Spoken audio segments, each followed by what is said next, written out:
Karimnagar corporation పరిధిలో రాత్రికి రాత్రే ఓట్ల మార్పిడి జరిగిందని ఫైర్ అయ్యారు ఎమ్మెల్యే గంగుల కమలాకర్. తను నివాసం ఉంటున్న డివిజన్లను కాదని ఓట్లను ఇతర డివిజన్లకు ఎలా మారుస్తారని ఆయన నిలదీశారు. ఈ విషయమై జిల్లా కలెక్టర్ను కలిసి ఫిర్యాదు చేశామన్నారు. ఈ అవకతవకల వెనుక ఉన్న వారిపై కఠిన చర్యలు తీసుకోవాలని డిమాండ్ చేశారు. దీనిపై స్పష్టత రాకపోతే ఎన్నికల కమిషన్కు ఫిర్యాదు చేస్తామని హెచ్చరించారు. అక్రమంగా ఓట్ల మార్పిడికి పాల్పడిన వారిపై క్రిమినల్ కేసులు నమోదు చేయాలన్నారు. బీఆర్ఎస్ పార్టీని చూసి కాంగ్రెస్ బీజేపీలు భయపడుతున్నాయని విమర్శించారు గంగుల. జీవో నెంబర్ 144 ఇది 21/6/2025 ఆ రోజు ఎలక్షన్ కమిషను ఒక నోటిఫికేషన్ ఇచ్చింది. ఏమని ఇచ్చిందంటే కరీంనగర్లో 3,40,000 ఓట్లు ఉన్నాయి, దీనిలో 66 డివిజన్లు కాబట్టి డివిజన్కు 4,800 నుంచి 5,000 వరకు వస్తాయి. దీంట్లో +or -10% ఉన్నా పర్వాలేదు, +or-10% ఉన్నా మరలేదు. కానీ బౌండరీస్ అన్ని ఫిక్స్ చేసుకొని మీరు డ్రాఫ్ట్ నోటిఫికేషన్ తయారు చేయమని చెప్పేసి ఇవ్వడం జరిగింది.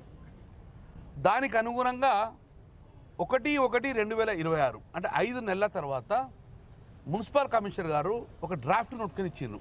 దాని ప్రకారం జీవో నెంబర్ 144 ప్రకారము ఇచ్చిండ్రు. అందులో ఏమని ఉండాలి, బౌండరీస్ అన్నీ ఫిక్స్ చేసిండ్రు. ఏ డివిజన్ ఎట్లా ఉండాలి, ఏ డివిజన్ ఎక్కడ ఉండాలి అని మొత్తము 66 డివిజన్ల బౌండరీస్ ఫిక్స్ చేసిండ్రు as per the GO number 144. అందులో ఎంతమంది ఉండాలి, 5,000 నుంచి 4,500 నుంచి 5,500 వరకు మాత్రమే ఉండాలి.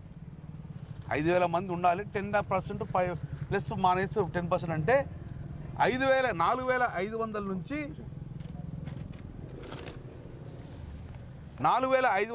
5,500 వరకు మాత్రమే ఏదైతే బౌండరీ లోపల ఉండాలి. సో వీళ్ళు బౌండరీస్ ఫిక్స్ చేసిండ్రు.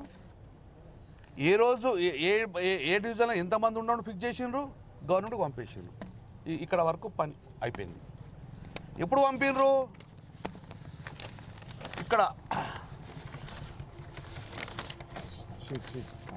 ఇట్లా పంపిండ్రు. ఇక్కడ జీవో వచ్చినప్పుడు ఎంతమంది ఉన్నారు బౌండరీ, తర్వాత డ్రాఫ్ట్ అప్పుడు ఎంతమంది ఉన్నారు అని చెప్పి క్లియర్గా పంపడం జరిగింది. ఇది కూడా మీకు పరిస్తాను. నిన్న సాయంత్రం వరకు కూడా మొన్నటి వరకు కూడా అన్ని మోడిఫికేషన్ అడిగినారు, మేము ఇచ్చినాము, సవరణ చేస్తున్నారు, అంతా అయిపోయింది.